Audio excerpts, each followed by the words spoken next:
Acho que dispenso apresentações, todo mundo já me conhece bastante. E o que eu vou falar hoje tem muito a ver com o que o Ricardo acabou de expor. Eu estou sempre pesquisando educação. Uma das minhas paixões dominantes é estar sempre fazendo novas descobertas. Eu já estudo educação talvez há 20 anos, 30 anos. Eu sempre acho que já esgotei o tema. E é incrível como todos os anos, principalmente nesta época, que é a época que eu estou calmo, é tão bom, cara, como eu adoro janeiro, é o mês que eu mais gosto do ano. Estou calmo, estou tranquilo, estou indo à praia, isso facilita a gente meditar, refletir, fazer descobertas. Então eu tenho feito nesse mês imensas descobertas, e vocês vão ser os primeiros a descobrir suas descobertas, a descobrir as minhas descobertas. Eu tive luzes esse mês incríveis, e obviamente dentro do que eu tenho estudado nos últimos anos, que é todo o tema do personalismo, né, da descoberta da própria identidade, quem é afinal a criança, porque quando eu vejo nos jornais o tema de educação, o que nós vemos? Nós vemos questões políticas, questões econômicas, se fala de alfabetização, se fala que é preciso melhorar o método de inglês, que precisa melhorar, pois, a matemática. As pessoas estão sempre focadas nesse tema, né? E quando eu ouço essas notícias no jornal, eu falo, nossa, mas as pessoas estão tão distantes do fim da educação. Qual seria o fim da educação? É o cara passar no vestibular? Adamo, você acha que uma mãe põe o filho na escola com que entusiasmo, com que motivação? Hoje formar tecnicamente. Tecnicamente. E os educadores lá de Brasília? Até há pouco tempo? Distorcer tudo. Cara, é óbvio que por isso esse grupo é muito importante. A gente tem que ir contra toda essa onda. É uma onda. A gente tem que entender que nós estamos indo contra uma corrente mesmo. Mas agora, graças a Deus, a corrente mudou. Espero que o nosso ministro da Educação facilite a gente entrar na mesma onda dele. Né? Agora, eu sempre gosto de dizer o seguinte: para você ser um bom educador, você precisa adorar estudar você mesmo. E eu acho que eu vou fazer isso com vocês hoje. Vocês vão se descobrir. Quero arriscar essa frase no começo. Que vocês, por mais idade que tenham como Geraldo, assim, já com muitos quilômetros rodados, já Geraldo, quero que vocês entendam que ainda temos muito a descobrir sobre nós mesmos. Vocês vão se surpreender com as ideias que nós vamos colocar agora, tá claro? Mas eu penso que enquanto você não se entusiasmar em você estudar você mesmo e querer ser um cara funcionando bem, você nunca vai querer que o outro seja assim. Você vai ficar só como um professor qualquer, preocupado em passar o seu conteúdo e nada mais. Então eu quero que vocês entendam que um educador só vai ser um bom educador quando ele mesmo está lutando por se educar a si mesmo, dentro de conteúdos, dentro de sistemas, dentro de ideias fortes. Tá claro? Como é que é o seu nome que eu não estou lembrado? Meu? Leonardo. Leonardo. Isso. Tudo bom, Leonardo? Tudo bem. Então, Leonardo, você acredita que há algum momento na nossa vida em que a criança descobre a sua identidade? A criança? Acho que não. Quando é que então a pessoa se descobriria no mundo? Eu acho que talvez bem mais tarde, né? Acho que ela teve muita experiência. Muito bem respondido. Agora, você acredita que eu faço pesquisa recente, fiz uma escola de 6.000 alunos, e 75% dos alunos do terceiro ano do ensino médio, tanto o fim do processo educacional, não tinham a menor noção de quem eram eles, do que queriam fazer na vida. E ontem estive falando com uma pessoa, ontem mesmo, com 19 anos, e já tinha acabado também, fez uma escola técnica, então fez 4 anos, E ele falou, e aí, o que você vai fazer agora? O cara não tem a menor noção. Então isso continua insistindo. As pessoas estão chegando no final do processo educacional e não conseguiram o principal, que é o quê? Dizer quem eu sou. Quem eu sou? Então, isso é uma coisa terrível, é uma coisa horrível, que vocês não estão entendendo a dramaticidade disso. Uma pessoa que tem que prestar uma decisão assim, afinal, o que eu vou ser no futuro, o que vai ser nos próximos anos, porque acabou o colégio, o cara tem que tomar essa decisão. Afinal, o que eu vou ser? Se o cara não descobriu isso, qual é a conclusão, Adamis, de todo esse processo educacional? Foi furado. Foi um fracasso. E as pessoas não percebem isso. É só conteúdo, né? Conteúdo, mas pra quê? Pra quê? Entendeu? E depois então, as pessoas enveredam por caminhos diversos, que chutam, não tem a menor noção quem eu sou. Então, vou fazer qualquer coisa que dê dinheiro, né? O cara pensa isso, né?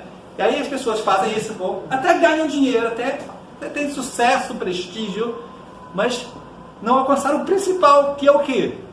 Ricardo Almeida.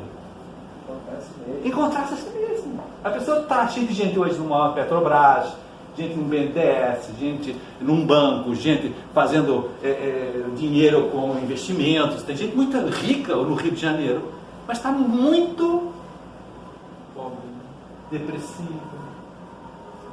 sem sentido na vida, casada com filhos e não ama nem a esposa nem os filhos. É terrível! Então, nós educadores, nós temos que dizer assim, poxa, eu tenho que mudar, isso é o principal, isso é o fim último da educação. Enquanto eu não conseguir passar isso para um pai, e para um aluno, e para o sistema educacional de forma geral, nós nunca vamos mudar a educação.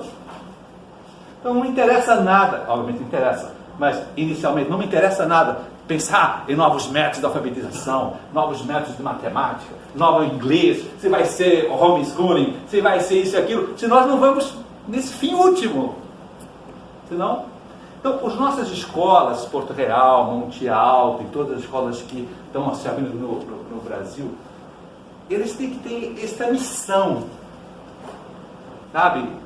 Que é justamente mostrar para os pais, ó, senhor pai, essa vai ser minha primeira palestra que eu vou dar para Porto Real, essa mesma. Seu filho só vai ser feliz se ele se encontrar no terceiro ano. Você só vai ser um bom pai, o investimento foi feito com propriedade, você gastou bastante dinheiro.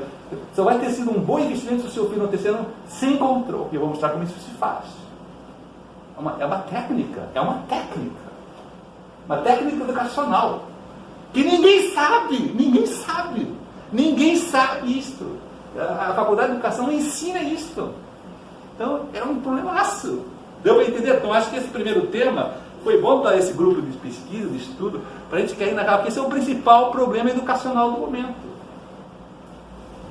Vamos tentar entendê-lo? Vamos tentar? Vocês podem intervir na medida que vocês quiserem, tá? Então, primeira coisa, o que nós temos que desenvolver nas crianças? O que um pai, quando está começando o seu processo educacional com o filho, está pensando na escola, está pensando como educar em casa, ele está querendo que eu não seja esse, né? Está claro, né? A foto aí, aqui o ecrã teria que descer mais, subir, não sei, mas tá. Enfim, vocês conseguem ver que é um senhor, né, que não amadureceu. Isso foi um processo que é muito comum hoje, muito comum. O cara chega aos 50 anos e é uma criança que está brincando de videogame, que está pensando como uma criança de 15 anos. Então, isso é o que está acontecendo hoje. Então, pergunto para o Sérgio, o que você acha que é o primeiro passo que eu tenho que me preocupar no desenvolvimento do meu filho? O que eu tenho que desenvolver nele? Eu penso que seria a capacidade, esse amadurecimento que você coloca, né? A capacidade de gradativamente assumir mais responsabilidades. Muito bem. E quem faz isso? Quais são as capacidades humanas que fazem isso? Eu penso que uma base importante, embora sem cair nesse sentimentalismo, seja o afeto dos pais, assim, né? essa segurança, essa confiança. Então, é muito mais do que isso. São as potências superiores e inferiores do homem. aqui não vou aprofundar muito, porque vocês já viram essa palestra em outros momentos, esse slide em outros momentos, mas vocês saibam que o homem, um pai, tem que estar sempre preocupado em desenvolver a inteligência do filho, por isso eu ponho na escola, para que ela aprenda, para que ela pense, para que ela memorize, para que ela retenha o conhecimento. Então, é um objetivo primordial. Somos animais racionais. Depois que ela tenha vontade, um segundo motor, que faz com que eu faça escolhas, que eu queira as coisas, que eu busque objetivos, que eu busque a minha identidade. E tem o terceiro motor, que você falou, da afetividade, que a pessoa pois, saiba dominar e conhecer os seus sentimentos, que a pessoa saiba dominar e conhecer as suas emoções, que varia muito de acordo com o temperamento de cada filho, de cada aluno, que saiba dominar as suas paixões. Isso são os 3 motores que qualquer ser humano tem. Eu gosto de comparar sempre a um trimotor. Uma criança bem educada na escola e na família, ela está com esses 3 motores sempre funcionando, sempre, nunca desligados. Então essa pessoa é equilibrada, essa pessoa vive percebendo a realidade, percebe as pessoas, sabe dominar as suas paixões, sabe dominar as suas emoções, a pessoa tem objetivos, ela consegue chegar ao seu fim da educação. Mas qual é o problema de tudo isso, de geral? As potências estão funcionando bem hoje em dia? Não estão. As pessoas não conseguem perceber isso. Hoje um pai, quando coloca na escola, está procurando escola, o que ela pensa, Luiz Fernando? O que ela pensa? Um pai que está escolhendo escola. Que essa escola dê para o meu filho? Tecnologias. E me dê inteligência. Se der inteligência, se ele for um cara cabeça, se ele conseguir passar em provas, em concursos e bons empregos futuros, sou um grande pai e tal. Eu falo, meu Deus, que visão míope. E como é que ele vai funcionar com os outros 2 motores? Os pais não estão nem aí, nem conhecem. Então, o que acontece hoje em dia é que, sem essa formação das potências superiores, que só os seres humanos têm, sabe? Eles saibam disso, os animais não têm inteligência revoltada, por mais que pareça que tem. Né? Esse motor acaba dominando a criança hoje em dia. É o que nós vemos hoje nas crianças, principalmente da Barra da Tijuca. São crianças com muito gosto, muita paixão, muito prazer, muita festa, muito brinquedo, muita viagem. E a mãe acha que ela vai ser maravilhosa se der tudo para o filho lá, investindo nesse motor, ficando que ele funciona a 220. Imaginem um motor de um carro, um Audi, a 200 por hora, sem volante e sem freios, ou acelerador, dependendo da curva. O que vai gerar? Esqueci o seu nome? Rafael Gouveia. Rafael Godinho. Rafael Godinho, o que você acha que acontece com um motor maluco, sem freio, sem acelerador e sem direção? Tragédia. É o que nós vemos em todas as crianças hoje. Todas! Não tem como evitar, Pedro! Concorda? O que queria dizer uma criança na hora da festa? Não vou tomar vodka, não vou paquerar não sei quantas. Ele conseguiria parar esse motor? Não! Isso aqui é o que dá pena. A criança sofre pra caramba com isso hoje. Ela sofre. Ela gostaria de dizer não e não consegue. E a mãe não percebe isto. É incrível isso. Está dando medo ou não está, Pedro? Está dando medo. Então, é importante que vocês entendam que nós temos que acabar com isso. Assim está a criança hoje. Ela vive assim. Ela vive o tempo inteiro só com uma perspectiva da realidade. A perspectiva do prazer. Se eu tiver prazer, está tudo bem comigo. O que é que gera isto, Leonardo? Ou o tempo?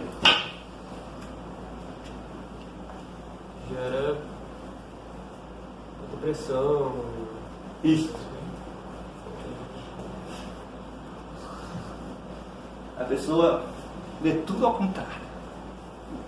Tudo que era bem, vê como mal. E tudo que é mal, vê como bem. Incrível! Adamo! Olha o sucesso educacional do momento! É este! Eu estou exagerando, gente, eu estou assim, meio radical. Não, o problema é que não. Agora, eu dou essas palestras para os pais, já dei muitas vezes esses slides, é o que eu mais gosto de dar, e os pais falam, tem toda a razão. Acabou a palestra, o que acontece? E continua tudo igual. Por quê? Ricardo bem. Isso, os pais estão assim! Os pais estão assim! Esse é o dilema! Como é que eu vou mudar o sistema educacional se os avós dos nossos alunos, os pais dos nossos alunos, estão assim? Então, um grupo de pesquisa tem que começar por aí, porque enquanto nós não conseguimos mudar a perspectiva educacional de quem decide a educação, eles devem ficar aqui estudando. Então, qual é o foco sempre dos meus artigos, das minhas palestras? Os pais. Os que decidem a educação. Eu gosto de chamar assim. E o governante está lá em Brasília, ele também está assim, cara. Graças a o nosso Ricardo Vélez não está assim. Eu sigo lendo os artigos dele. É um cara bom mesmo. O que orientou ele, já ouviram falar do tal do Paino? Eu já fiquei um pouco preocupado. Já não é tão bom assim, né? Tá? Vocês já ouviram falar? Não. Então, está na revista Época desta semana. Leiam um artigo do Antônio Paino, que é o guru do Ricardo Vélez, foi o professor do Ricardo Vélez. Sai lá, é muito legal. O cara é um pouco legal. Então, qual é o meu ideal, assim, quando eu sonho e começo assim? É pensar, eu tenho que arrumar esse avião. Eu tenho que arrumar o avião dos pais, e dos avós e dos alunos. E aí, como é que arruma? Eu tenho que fazer com que a inteligência e a vontade dos alunos consigam então comandar essa imensa força, esse motor desvairado que está lá dentro, que está sendo alimentado diariamente pelo materialismo do momento. Certo? O motor está aumentando cada ano, cada vez a criança quer mais, tem mais possibilidades, tem mais festas. A vodka entra na festa hoje, sabiam disso? Lá na Barra da Tijuca, com 11 anos. Antes era com 15, sei lá, 10 anos atrás. As baixarias das festas eram com 15 anos. Hoje está com 11 já. Imagina a criança com 11 anos já, com drogas, que eles tomam pastilhas, já aprenderam a tomar pastilhas com 11 anos, vodka, e o show é quem consegue pela janela, os esquemas do vizinho por cima e tal, conseguir a vodka entre sem os pais saberem e tal. Isso é o barato da festa hoje. 11 anos, Pedro! A menina, para entrar na festa, ela tem que beijar todos os meninos na porta. Tipo assim, um código de aceitação social. Meu Deus, o que vai gerar isso, Thales? Coisa boa? Então, só assim a criança começa a ser pessoa, ser humano. Começa a ter uma liberdade de fazer escolhas corretas, porque ela começa a ter uma capacidade de perceber o bem. Se uma pessoa não tem menor capacidade de perceber o bem. Então, o que ela quer, uma criança? O que ela quer? Eu quero isso aqui, pô. Eu quero curtição, eu quero coisas que eu gosto, eu quero prazer. E o pai quer dar isso também para ela, porque o pai também acha que isso é ser um bom pai. Então, imagina, está todo mundo colaborando para um grande problema. Ô, João, desculpa te interromper, mas você fala que a situação atual dos pais hoje está aquela do avião ao contrário, né? E um comentário muito comum é do, que a gente já ouviu lá, né? É do pai querer dar para o filho aquilo que ele não teve. Isso. Né? Como é que você vê assim, a educação que os pais tiveram em relação a esses três motores e a diferença para hoje da realidade que a gente já conhece, assim, mas daquele, sei lá, 30 anos atrás, assim? Foi a mesma, defeituosa, porém não havia tantos recursos como há hoje e havia uma ética cultural. Antigamente havia que o divórcio estava errado, que a gente havia que a menina não pode ficar transando com qualquer uma, tal, isso tudo havia do ponto de vista cultural. Hoje isso já não existe. Então, está muito pior hoje, mas eu digo, a deformação é a mesma e as carências são as mesmas, e esse pai que hoje quer dar o que não teve, sempre existiu isso. Né? Mas hoje a coisa é muito mais, tem muito mais oferta, tem muito mais recursos e há muito mais depravação social. Então é muito mais difícil mudar o jogo agora. Naquela não tinha tantos recursos para essa parte da afetividade, né? Isso. Dos prazeres, né? Mas essa parte da vontade, havia essa preocupação dos pais em relação a, olha... Havia. O pai exigia na lição de casa, o pai sempre exigia a disciplina, havia limites, era uma coisa social. Uma criança encontrada na rua, assim, de manhã, os pais chegam, você não está na escola? Pois ninguém liga. Há uma indiferença absoluta. Então, quer dizer, hoje está muito pior. Infelizmente, a vontade está muito mais esquecida. Esse motor está muito mais ignorado que antigamente. Muito bom. Então, hoje a criança vive assim. Eu desejo, eu gosto, então está valendo. Então, é uma coisa totalmente irracional, sem nenhum critério e sem nenhuma escolha. Então, esse é o modelo educacional do momento. Então, é isso que a gente tem que mudar. Agora, atenção, aqui vem a minha descoberta de janeiro. Isto é um avião, né? Com 3 motores. A grande pergunta é, o fim da educação era só este, como eu dizia até há pouco tempo? Só regular, integrar esses 3 motores, inverter a nave? Era só, até há pouco tempo eu dizia que esse era o meu fim da educação. Já me contentava com isso. E já é muito, né? Agora, atenção para a grande novidade. É dizer assim, quem está dirigindo esse avião? Esse é o fim da educação. Quem é seu filho? Quem vai dirigir esses motores? É isso que interessa descobrir. Não só o que é o avião, o que é a máquina que eu tenho como consertar, mas é muito mais importante descobrir quem é essa criança que está dentro do avião que tem que aprender a comandar sozinha, como disse muito bem o Igor. Isso é o fim da educação, fazer que a criança consiga entender-se qual é o caminho que ela tem que percorrer com o seu avião na vida. Isso é o que dá a realização, a felicidade. É o aeroclube. Hein? Aeroclube. É tipo um aeroclube. A escola tem que ser um aeroclube. Gostei, eu não tinha pensado ainda, porque estou começando agora a construir essa nova teoria. Mas vamos começar a dizer que as escolas têm que ser aeroclubes. É incrível essa descoberta. Ninguém se preocupa nenhum pai está preocupado em dizer para o filho quem é ela. Nenhum pai está preocupado com isso. Incrível. É uma tremenda ignorância. E eu vou mostrar agora como é que se faz isso. Eu vou descobrir a técnica. Isso aqui eu estou querendo mostrar logo. Mas calma. Entendeu agora, gente? A revolução que isso é. Luiz Fernando, você que já pensa em educação, você já pensou nisso alguma vez? Que o que a escola tem que fazer é que a criança descubra quem é ela. Que bom. Isso é o principal. Mas então, mas gente, eu não tenho essa técnica, eu parei aí, eu não sei. Então, eu vou te mostrar daqui a pouco. Então, saibam que quando um pai hoje está preocupado em escolher a escola, ela está preocupada só com a sua razão teórica. Se me derem conteúdo e vestibular com sucesso, eu sou um bom pai. Errado! Tem que preocupar se a minha filha vai ter essa razão prática, que no fundo é a força de vontade. Razão prática é a capacidade que eu tenho de... Não vou comer pudim agora. Não é a hora. É agora que eu tenho que estudar no horário combinado. É agora que eu tenho que ver a ordem. Isso é a razão prática que faz, saibam disso. Né? E quando há uma força de vontade, fruto de uma razão prática boa, ela tem essa capacidade de fazer o que tem que fazer em cada momento, ela consegue depois também desenvolver a razão emocional, que é justamente essa capacidade que eu tenho de controlar as minhas paixões, as minhas raivas, as minhas invejas, a minha vaidade. Tudo isso que hoje está solto, totalmente solto. Mas só é possível controlar a razão emocional se há esse trabalho na escola de dar muito conteúdo para que nasça essa razão prática, para que a criança consiga fazer escolhas corretas e consiga, então, dominar a razão emocional. Esse slide é espetacular. Diga. Ei, João, uma coisa que talvez possa confundir é o fato da pessoa achar que o filho vai bem na escola, ele necessariamente controla a vontade. Por isso, mas é que a gente vê que não. Porque a gente conhece gente que já passou no vestibular. Eu conheço muito aluno da medicina, do IME, que não tem a menor força de vontade. Eu Como é que ele passou lá? Porque ele tem uma coisa, a pergunta é, porque quando o cara é muito inteligente, ele supre a falta de vontade e engana o filho achando que ele tem. Mas depois, quando diminui a pressão, ele não consegue tomar decisões mais simples. É uma pessoa fraca. E a pessoa começa a tentar pôr em funcionamento o motor e não consegue, porque nunca desenvolveu. Então atrofiou o motor da vontade. Eu vi já tanta gente inteligente, gênios dessa cidade, que depois ficam frustradíssimos porque não conseguem fazer as coisas mais simples, porque não desenvolveram. Uma pessoa muito inteligente tenta se auto-enganar, isso que já vou mostrar daqui a pouco.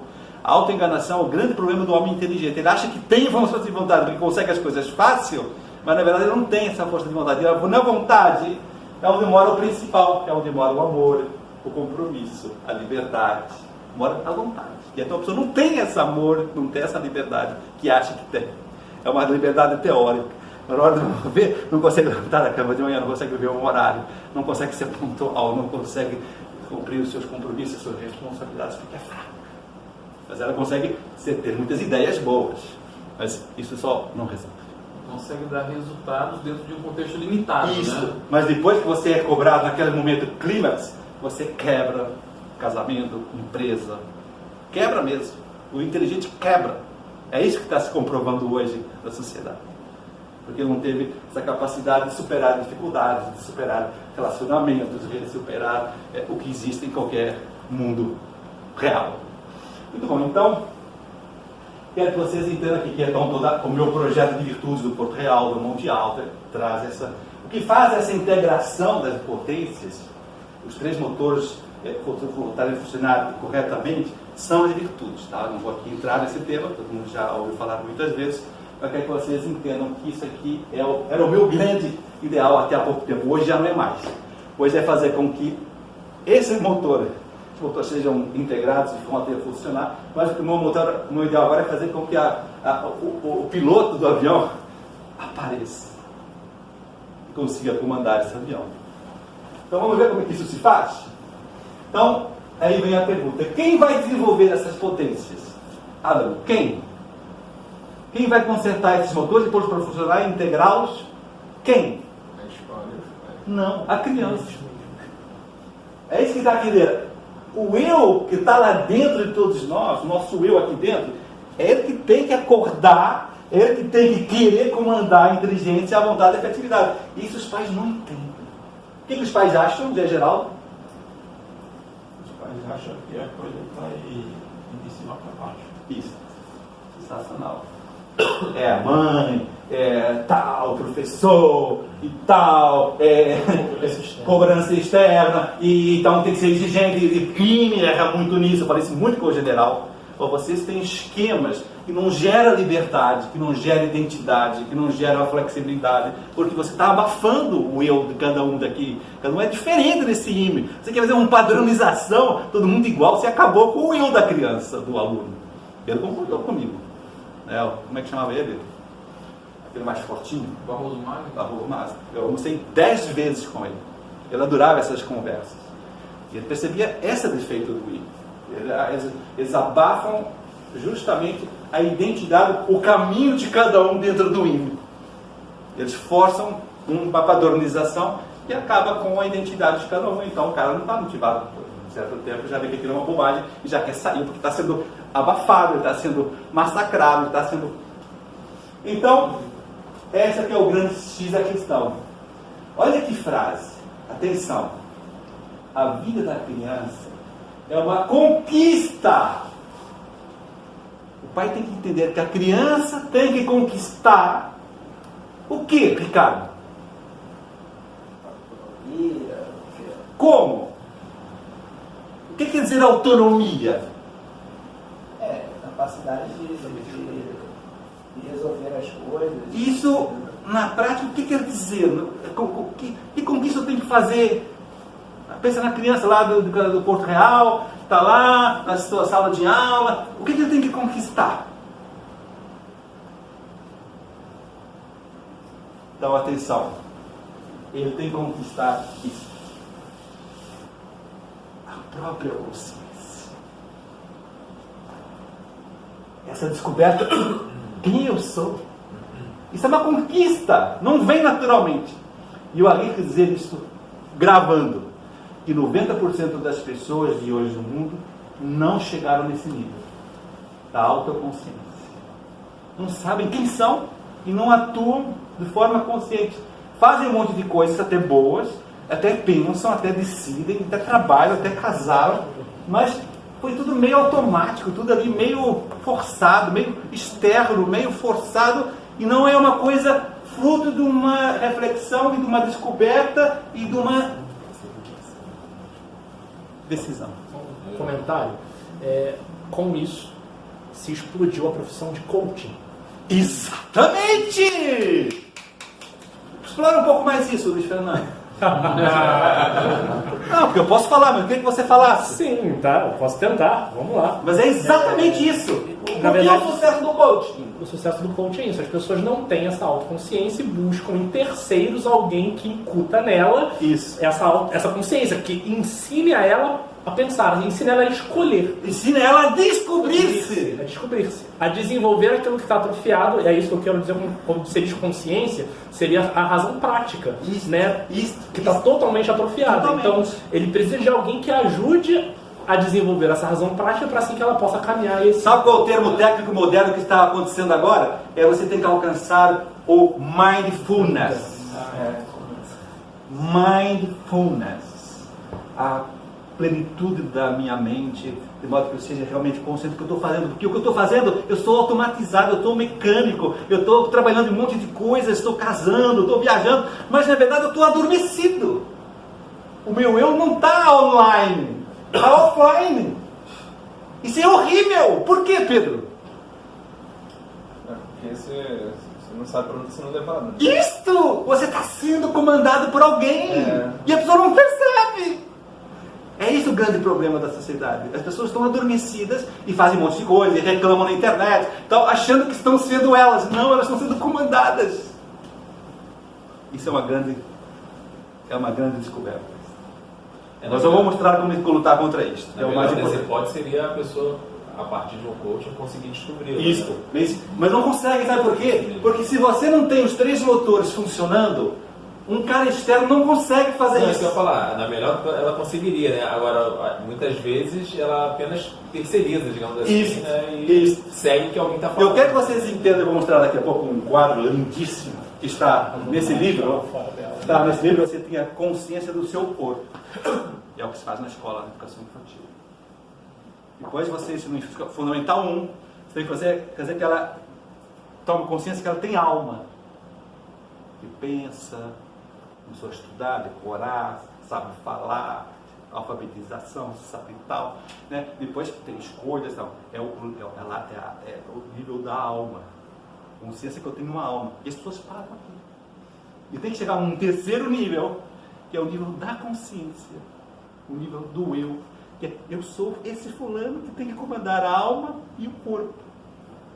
E as pessoas não estão chegando nesse nível, porque não foram educadas a chegar no nível da consciência. Então as pessoas vivem numa automatização. Ontem, falando com uma pessoa mais velha, de 45 anos, ela falou, cara, você tem toda a razão sobre isso.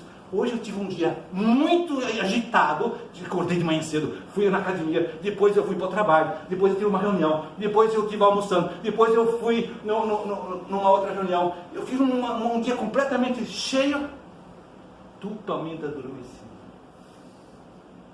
Eu não tive consciência do que eu fiz. Olha que engraçado, ele mesmo teve essa descoberta. Eu estava adormecido, mas eu achei que estava abafando. Mas é que ele não estava com consciência do que ele estava fazendo. Isso tem a ver com amor? Tem a ver com retidão de intenção? Tem a ver com um monte de outras realidades espirituais? Vamos dar espaço então. Quero que vocês entendam que a grande conquista que nós temos que fomentar na escola, isso é muito importante, quem quer trabalhar com educação, é isso, olha. A criança tem que conquistar primeiro o seu corpo. É muito legal ver lá no colégio, ela palpando, ela fazendo psicomotricidade, ela abraçando, ela começa a perceber que tem menino e menina. É muito legal essa descoberta do corpo da educação infantil.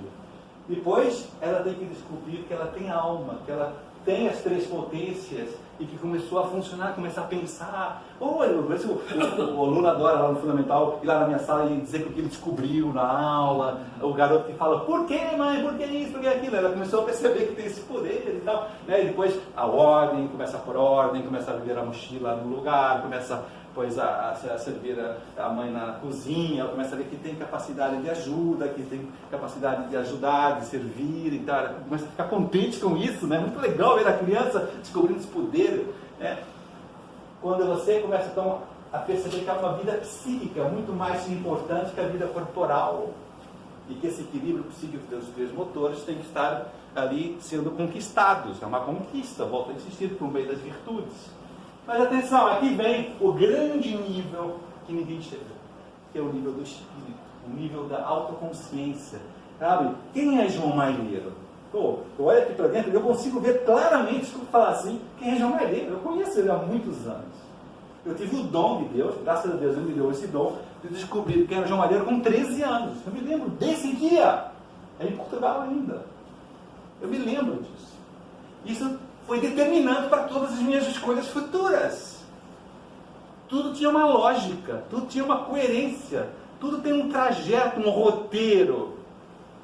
Quando você não tem essa autoconsciência, todas as suas escolhas são soltas. Não se encaixam muitas vezes, então tudo fica muito estranho. A pessoa não se sente muito bem. Ela não está equilibrada. Então reparem, é isso que nós temos que mostrar. Olha, o espírito é o que tem que dominar a alma. É ele que vai comandar o avião. E é a alma que tem que comandar o corpo. E como é que está a preocupação das mães hoje? Exatamente ao contrário. Quer dizer, que meu filho esteja bem corporalmente, esteja bem alimentado, bem seguro e tal. Se o meu filho está bem de saúde, estou sendo uma boa mãe e tal. Agora, o mundo psíquico entende isso? Preocupa-se com isso? Sabe o que aconteceu essa semana, Ricardo Almeida? Um dos nossos alunos do Porto Real, o Noah, irmão do Enzo, que é da nossa turma lá, está bombando na internet. Rita Perrone. Isso, já ouviram falar? Vi ontem. Isso, tá um garoto de 3 anos que ficou cantando uma música lá do Victor Cleve. Como é que chama esse cantor do meio sertanejo? Victor Cleve. Tem uma música lá que é o Sol. Ele meio que ficou cantando assim na internet com 3 anos. E esse negócio virou um viral. Sério? E tá com 4 milhões. 4 milhões de Que isso? E aí, Foi ontem isso. aí eu fiquei assim, pô, os pais têm que tomar cuidado com isso aqui, cara. Eu ia ligar para o pai e o pai me liga. Mas foi assim. Ligou para quê? Para saber se tudo bem, se tem algum problema. Eu falei, sim, tem muito problema, sim. Não deixa, por favor, você está matando seu filho, tem 3 anos. Já queria levar no Fantástico, já queria levar no show de não sei o quê, já queria cantar com o cara. Não, cara, não faz isso, ele é criança. Tu vai matar seu filho. Ele levou um golpe no estômago. Mas depois falou, não, você tem razão. Eu estava querendo que você me falasse o contrário, mas não é que você falou certo. Falou isso assim para mim. Porque a mãe já está lá embarcando também, está todo mundo badalando. Eu já estou se vendo ali, né? Já que está sendo bom isso para o filho? Então, é isso, né? Hoje os pais só percebem esse mundo aqui, ó. Os pais só estão preocupados com esse mundo aqui, ó. Não percebem, ó. Estão acabando com o filho. Imagina um garoto de 3 anos, o sucesso, a vaidade, os holofotes. Pedro, faria bem para ele? Forma alguma. Você destrói a criança com 10 anos, já está no lixo. Eu falei, já teve um monte de casos desses, e depois o garoto fica lá desvairado, e mas fica sem nenhuma vontade de fazer nada, porque não tem mais sucesso, porque isso acaba, né? Depois, ela não tem mais força nenhuma, porque não desenvolveu a inteligência e a vontade. Só aquele motor da afetividade foi lá em cima, assim, com 3 anos. Pô, matou o moleque, né? Deu para entender como fica claro isso? Bom, então, é isso que nós temos que fazer. Então, olha, gente, isso é o fim da educação. Quem sou eu? E vocês mesmo têm que se perguntar agora, vocês aqui presentes, eu já sei realmente quem eu sou? Eu já casei, não diz nada para mim não, hein? Não diz nada para mim não. Eu já sei quem eu sou. Isso é o fim último de qualquer pai, ele tem que saber, ele mesmo sabe dizer sobre isso. Pedro, você já se encontrou? Você teve um processo de reencontro há pouco tempo, eu soube disso. Sim. Mas antes não, você estava perdidaço. Estava bastante. Graças a Deus você teve esse choque. Sim, não foi? Deus. Então, a coisa agora está num outro plano, não está? É. Você não consertou o avião? Acertei. E você entrou nele? Estou dentro. Está dentro. Você está outro cara, é outra alegria, é outra felicidade, é outro ritmo, tudo mudou. Sim. Isso que a gente tem que enxergar como fim da educação. Deu para entender? Enquanto você não enxergar isso como fim, o garoto possa chegar no 3º ano do ensino médio e falar para a mãe o que ele quer com liberdade, com responsabilidade, com autonomia, você não educou bem seu filho. Está claro isso não? Então, como é que se faz isso? Vamos ver? Então, isso aqui é o grande slide da palestra. Chegamos. É grande. Sabe quando o cara quer lançar um produto assim e põe aquele negócio assim, uma toalha assim para encobrir enquanto. Agora eu estou tirando a toalha, tá? Ó. Atenção. Agora nós vamos mostrar esse diagrama de Burgos. Está aí rodando, ó. Aparece nesse livro aqui. Obviamente não está todo bem explicado como eu vou explicar agora, tá? Porque eu fiquei meditando, porque não é claro no espanhol, que não é claro. Ele deixa cair assim, mas eu fui entender o diagrama, um filme que tem na internet dele dando uma palestra sobre o diagrama. Aí eu falei, agora comecei a vislumbrar, mas não foi nesse filme que eu entendi. Foi naquele livro que eu comprei da Quadrante, né, que é Educar o Homem Consciente. Esse é o livro da Quadrante. Educar o Homem Consciente. É um livro novo. Educação do Homem Consciente. Educação do Homem Consciente, da Helena Rubieska, ali, que é polonesa. Foi lá que eu entendi isso que eu vou mostrar agora, tá? Olha como demorou para entender isso. Então, por isso eu digo, não é tão fácil assim. Mas quando eu entendi, falei, agora é o tema da palestra que vou dar aqui. Era isso que eu tinha falado para eu preparar alguma coisa, não tinha preparado ainda. E foi justamente na semana que eu tive essa luta. Olha que interessante isso aqui. Nós temos então um trimotor. Eu mudei um pouco a ordem, que é uma lógica. Por que eu mudei a ordem? Porque a criança começa sendo primeiro afetiva. Ela começa primeiro tudo a sentir. Não tem racionalidade nenhuma ainda, concorda comigo? Não tem. Do 0 aos 5 anos, ela é muito mais sensação do que inteligência e vontade. Ainda que começa a despertar. E o que eu tenho que, com esses 3 motores, o que eu tenho que fazer, que eu falei há pouco? Eu tenho que fazer que haja alguém que comande essa aeronave. Quem é meu filho? É a pergunta que o pai tem que estar sempre se fazendo. Quem é meu filho? Não o que é meu filho. Isso é o que é meu filho. O que é?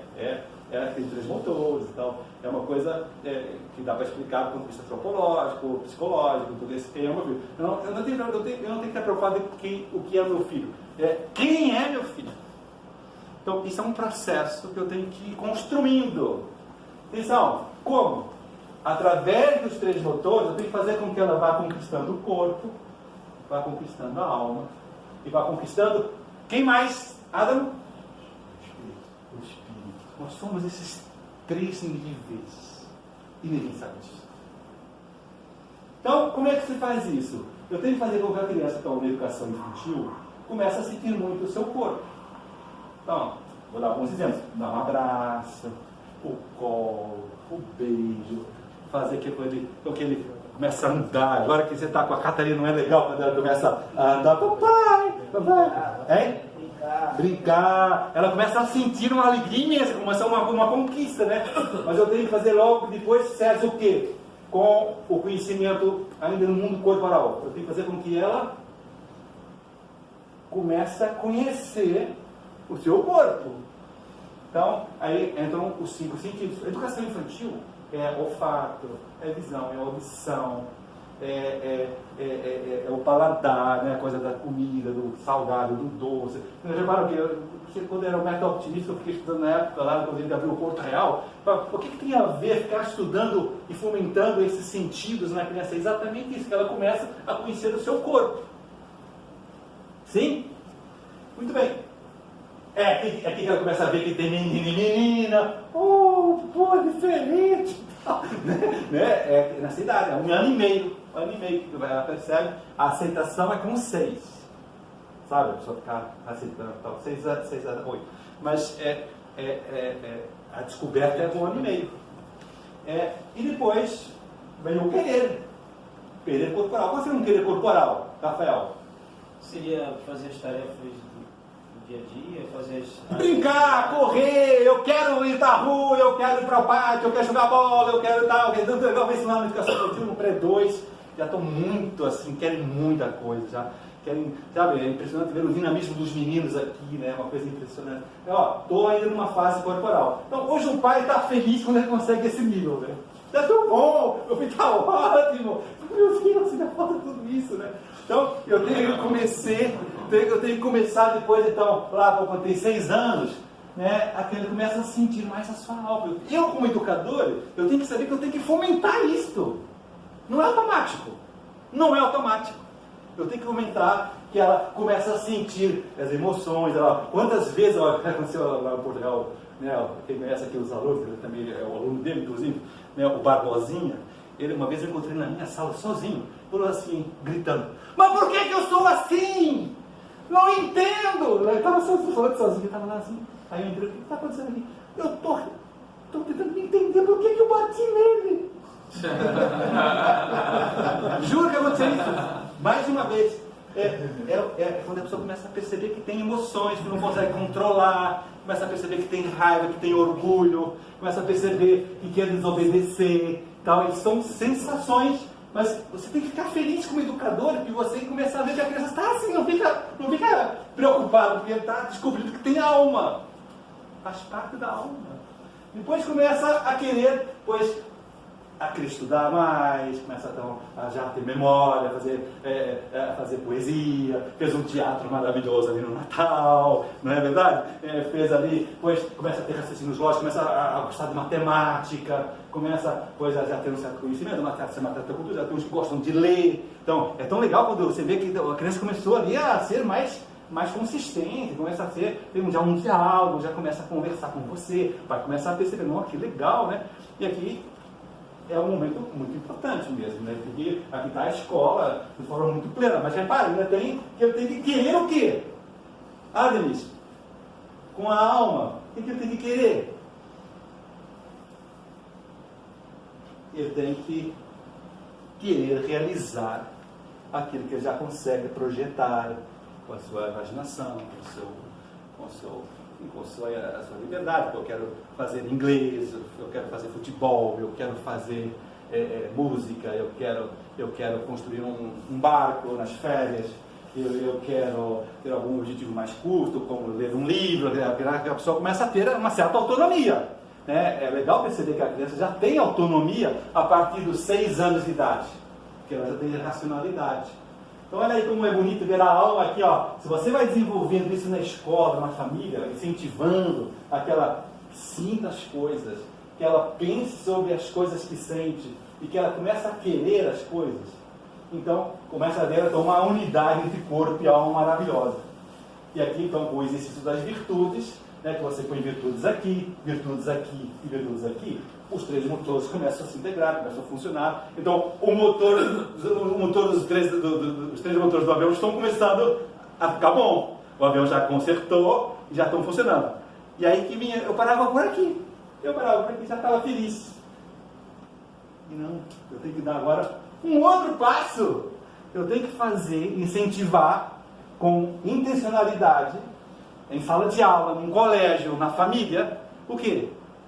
Que ela descubra o eu, que é único, é singular, você é único, não existe ninguém igual. É tão legal quando o cara toma essa consciência. Eu não sou igual a José Geraldo, não, sou João Medeiros, único, exclusivo, singular. Então, é o momento que a pessoa começa a sentir um amor profundo por alguém, começa a descobrir que quer ser feliz, como é que é felicidade, começa a sentir Deus. E aí você, como educador, fica: olha, Deus é que te deu origem, é que te deu origem, é que te deu a alma. Deus é que te deu a alma, mas por cima da alma tem algo por cima da alma, que é o que é? Por cima da alma, pecado, que Deus deu. O Espírito, o eu, o teu ser, está na ordem do ser. Portanto, a ordem do ser está por cima da alma e do corpo. E dentro dessa ordem do ser está um projeto de Deus, está os dons de Deus, está as qualidades que Deus deu para você, está as inclinações que você começa a descobrir na escola, sentindo isto. Foi que eu fiz isso com 13 anos. Comecei a entender um monte de coisa rapidamente. Bem-vindo ao mundo. É uma sensação muito gostosa. Agora, hoje as pessoas estão assim: nunca não estão sendo incentivadas a descobrir quem elas são. Não estão sendo incentivadas a descobrir os seus talentos, os seus dons, a sua vocação. Todo mundo tem uma vocação. Está morando aqui, ó. Tem origem e tem um fim. A vocação é o que leva ao fim do teu projeto de existência. Não é demais, Adam, existe? É incrivelmente bonito. Diga. Quem está fazendo uma pergunta? Eu ia perguntar, parece que até a alma você educou a vontade da pessoa, basicamente. Você formou a vontade dela. A vontade vai vir aqui, tá? Isso, tá ali. Eu vou falar aí do que vai aparecer lá. Aí será que o nível de espírito pode se chamar também de transcendência? Pode. Muito bem. Muito bem. É aqui onde mora a transcendência, então é onde transcende o teu mundo natural e psíquico. É uma coisa que está lá na metafísica. E por isso também foi desvalorizada a educação, evidentemente. Diga. Não, eu ia falar que a gente estava naquele primeiro congresso, né, de educação católica, e um dos pontos que foi falado lá e que parece que está batendo o que você está falando, é essa finalidade, esse fim último, colocando como Deus, né, origem, enfim, então se a finalidade é Deus, então a gente pode colocar também a educação tendo como finalidade a própria santidade da pessoa. Claro! Muito bom, Thales! Muito bom. Pô, é isso. Eu não quis colocar ali porque parece rodar publicamente. Sim. Mas na verdade é exatamente isso. Deus quer que todo mundo seja santo. E a criança tem que ser incentivada pelo pai, pelo professor, a querer, a sentir e a querer isto. Então, a inteligência agora começa a compreender melhor as coisas. Agora eu já entendi por que eu estudei geografia. Agora eu tenho um papel nesse mundo. Já entendi a matemática. Entendeu? Todos os conhecimentos que ele teve, que os colégios ficam só se tentando dar, começa a ter uma lógica muito mais profunda quando o teu aparece nesse mundo teu particular. E para que serve tudo isso? Para mim! Para a minha realidade. Entendeu? Eu tive essa descoberta quando eu fiz cursinho em São Paulo, quando eu fiz aqui o colégio do Rio de Janeiro, mas eu fui fazer o vestibular lá na USP em São Paulo, onde eu entrei. E eu me lembro perfeitamente que, como você faz um cursinho, você vê a geografia toda em um ano. Nos últimos meses da geografia lá do cursinho, eu tive como um clarão assim. Houve uma conscientização da geografia na minha vida. Eu disse que tudo tinha uma lógica incrível com a minha vida. E depois também tive esse barato com a história. Eu vi que eu estava dentro desse processo histórico, tanto nas suas tradições, quanto na minha vida do momento. Aquilo, conhecimento, tomava consciência.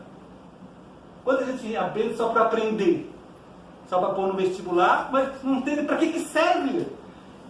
E o Zé Geraldo, naquela época, também me ensinou matemática, eu me lembro perfeitamente, é uma honra estar aqui, me lembrando desse momento, que você não vai lembrar na garagem da Lagoa, no centro universitário. O próprio Geraldo estava lá, molequinho, não entendia nada de matemática. Ele ficou me ensinando lá frações e trigonometria, me lembro perfeitamente polinômios. E eu tive um barato também. Caraca, entendi matemática. E daquele dia em diante eu fui o melhor aluno de matemática e fui a minha melhor nota no vestibular na USP. Antes eu não tinha consciência para que servia a matemática. Então repare a importância do espírito dentro do conhecimento. Se você não acorda para o que você está aprendendo, para que serve o conhecimento? Para vestibular. E depois, serve para mais nada. Que pobreza, não? Isso não é bonito? E aí, quando isso tudo, relacionar com a realidade, generalizar o conhecimento, eu comecei a fazer várias generalizações, vários relacionamentos, tudo tem uma lógica, que isso é muito legal. Aí começa a ter um entusiasmo intelectual imenso. Tudo encaixa com o teu mundo real, o teu mundo pessoal, do teu processo de vida pessoal. Começa a ver o sentido moral, começa a ver a consciência lá, o sentido ético, certo e errado, isso é quando começa a... O sentido moral, certo e errado, só existe quando existe um espírito. Por que as pessoas hoje não têm ética nenhuma? Porque não chegam nesse nível. Só ficam nesse mundo aqui da esperteza, né? Isso aqui só existe ética quando há Deus. Quando não há Deus, não há ética. A ética é uma coisa social, é uma convenção. E eu entendo quem fala isso, que só chega nesse nível. Não chegou nesse. Então, a ética vira uma convenção mesmo. Agora, quando tem Deus na história, e é a origem da ética, então isso tudo bate. O Pedro gostou dela. Porque você percebe isso. A tua mudança em você quando foi, antes e depois. Não é isso? E por fim, quando você já está com isso tudo bem desenvolvido. Então, você tem que fazer com que a criança queira a autodeterminação um pouco. Vai buscar, então, o teu bem.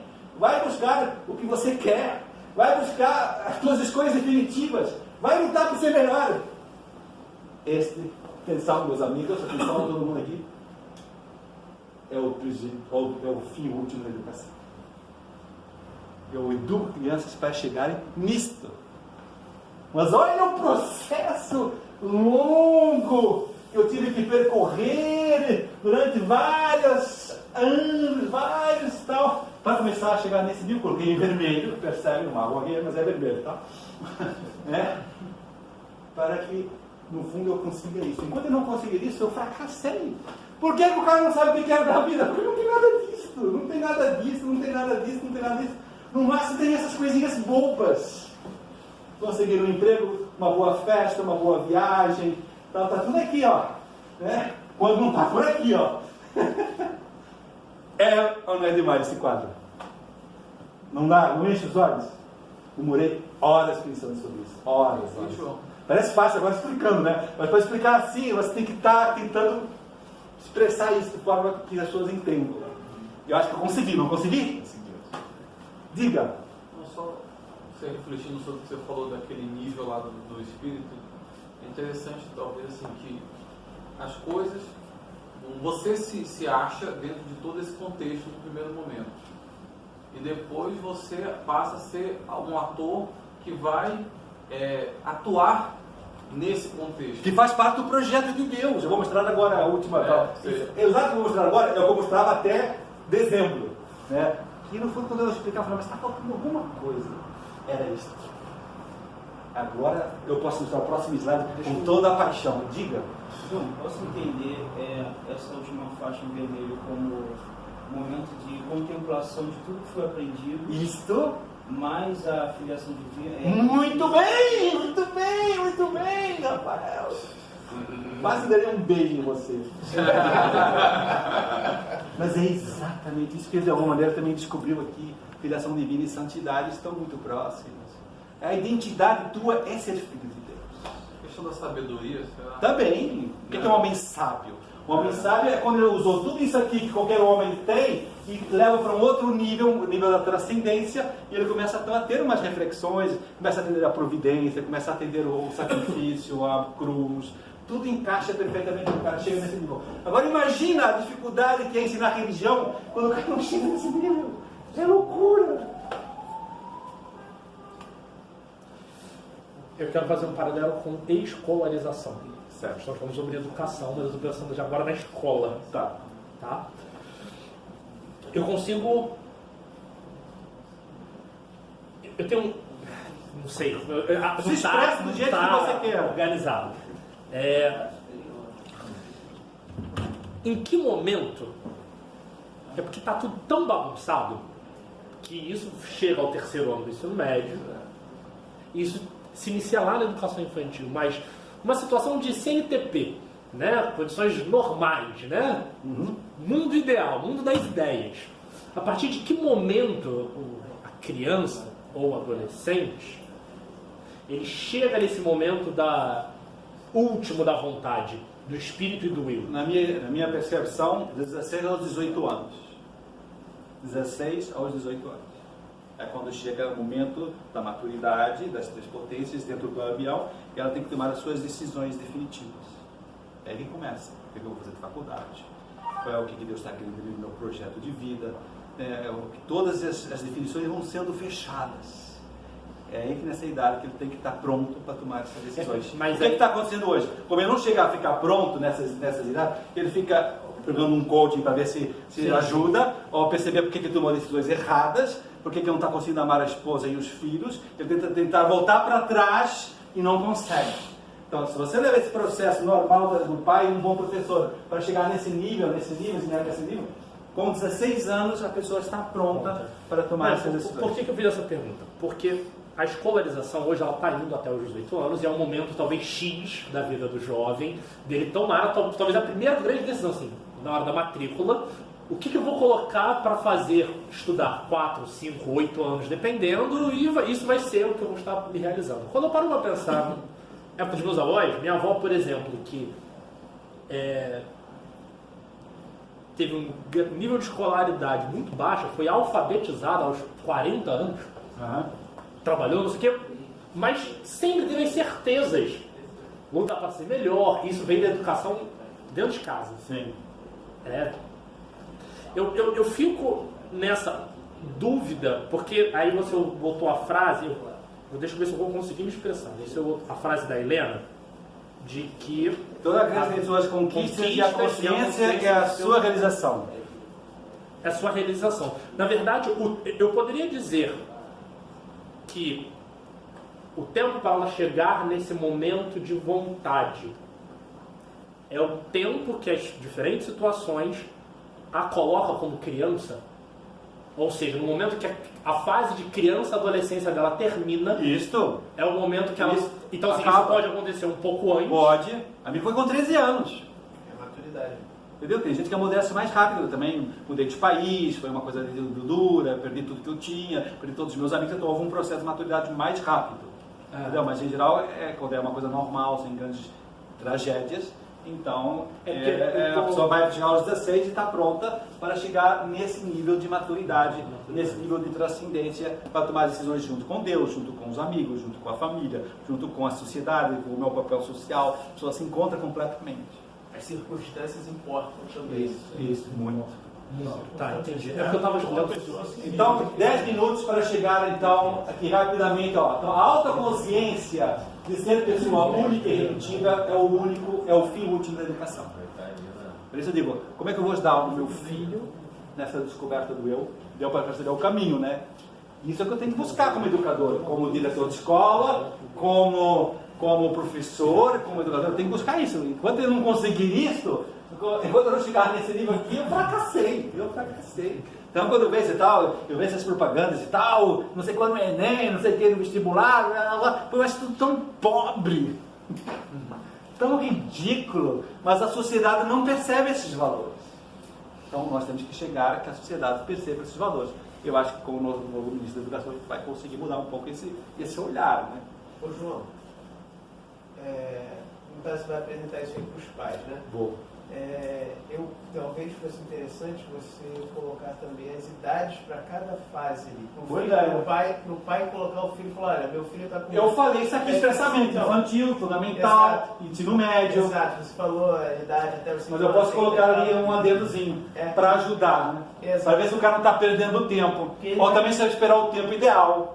E ele vai conseguir fazer um link direto, por mais que você fale, ele olhando, ele vai falar, pô, meu filho está ali, meu filho... E está atrasado. Está atrasado. Tá.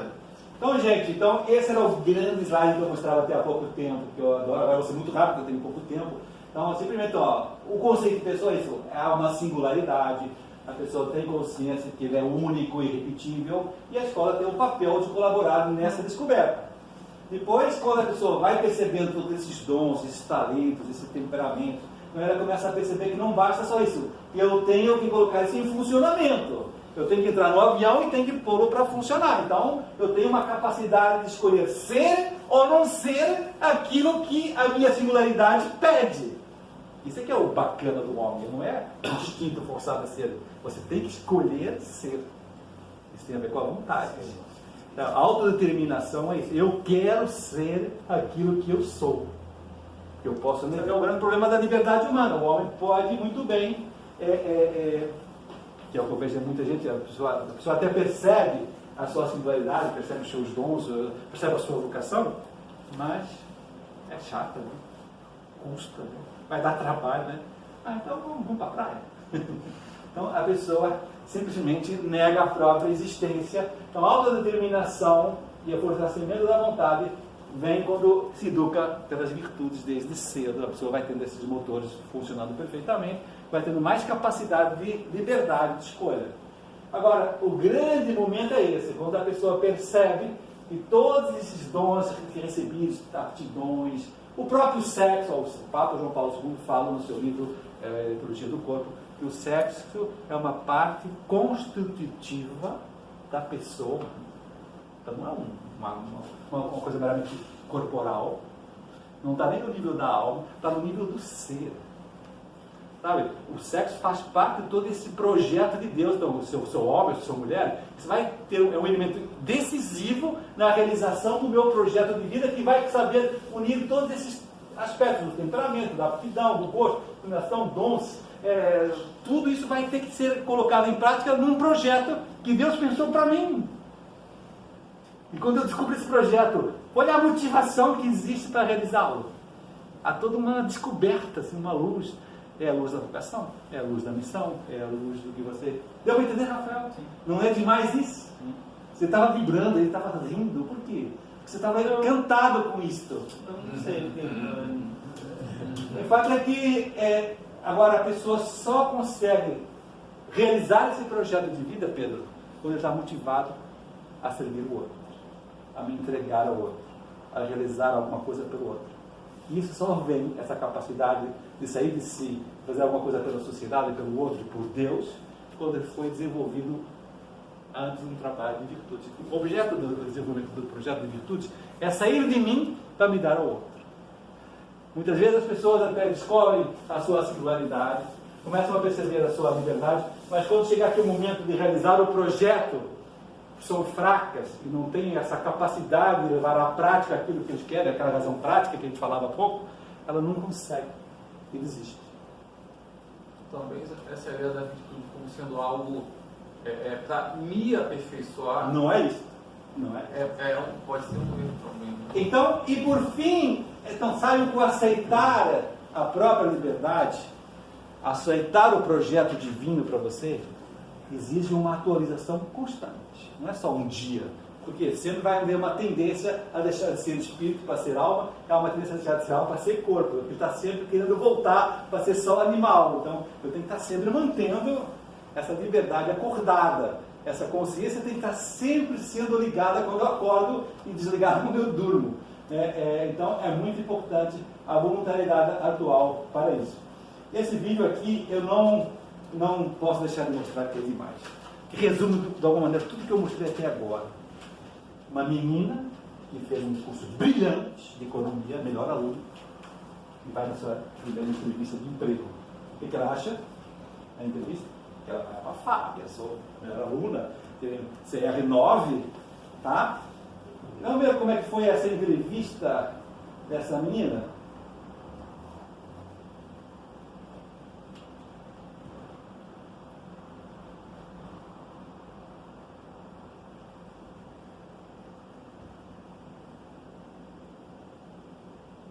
We have over 8,000 applicants for 10 positions.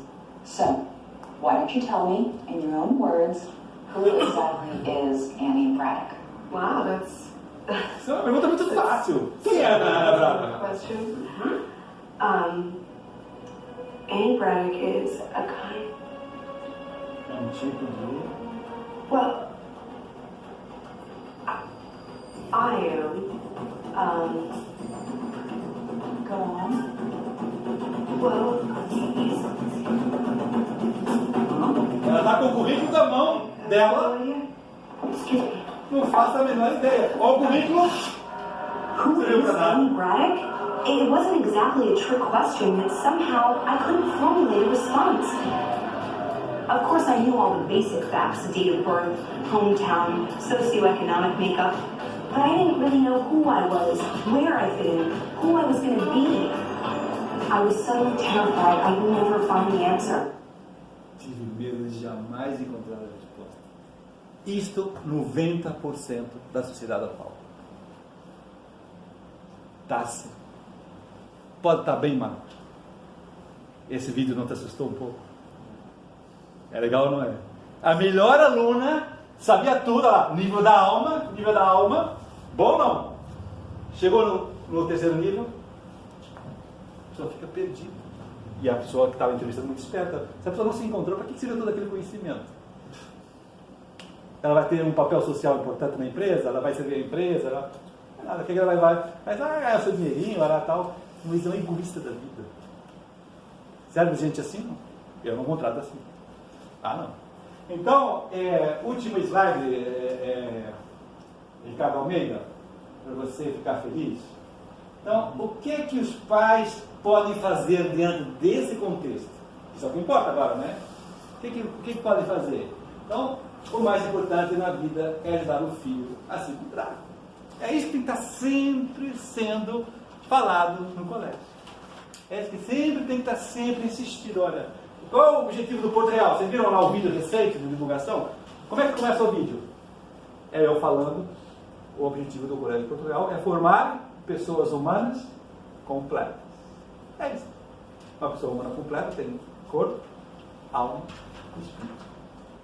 É isso que é o meu objetivo do Porto Real. Não é preparar para ser o melhor em inglês, não é ser o método de Singapura, a alfabetização. Tudo isso é tudo muito importante para o nível da alma, claro, mas eu penso muito mais elevado. Eu quero algo muito mais profundo. Eu quero que o seu filho se encontre. Então o filho pode fazer o quê? É muito importante que haja um diálogo desde os 6 anos de idade com o filho para fazer ele pensar. Começa a pensar. Começa a subir o nível do corpo para o nível da alma. Isso é um exercício. O pai tem que estar toda hora fazendo. E aí, filho, mas por que você está chateado? Sentindo a parte mais das emoções e tal. Filho, mas por que você não arruma a sua mochila? Filho, mas por que como é que está a sua lição de casa? Tá, conhecer a parte da inteligência, fazer que a inteligência começa a funcionar. Filho, o que você vai querer fazer agora nas férias? Incentivar um pouco a pessoa a querer um pouco as coisas na idade que pode, no nível que está. Eu lembro que a minha mãe chegava nas férias e falou: e aí, o que vocês querem fazer nessas férias? A gente organizava as férias. Não, a gente faz isso. A mãe que decide tudo para o filho, como fazem hoje, né? Está errado, o filho tem que começar a querer as coisas, mas não basta só isso, mas tem que começar a fazer isso. Depois, aproveitar os 10 primeiros anos de vida é fundamental. Depois, combinar regras, porque aí começa toda a temática da virtude. Regras é a virtude na prática. Regras é isso, é você pôr limite, é pôr momentos, é pôr ordem. Então você tem que fazer isso. Depois, obviamente, você tem que conseguir priorizar o estudo, né? Por que é importante, Marcos Rocha, priorizar o estudo dentro desse contexto que a gente está mostrando hoje?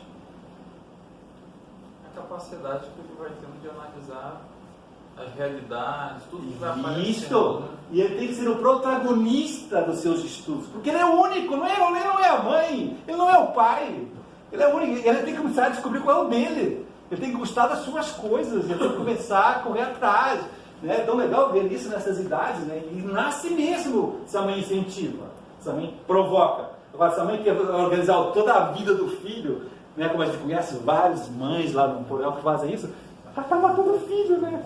Depois, saibam também que é importantíssimo lutar contra a sua proteção. Por que, Adam?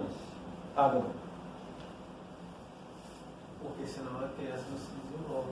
Porque fica só no corpo. A mãe está dando tudo para o filho, tudo segurança, conforto, prazer. Está ensinando que a criança fique só cada vez mais, muito tempo, na fase do primeiro nível do corpo.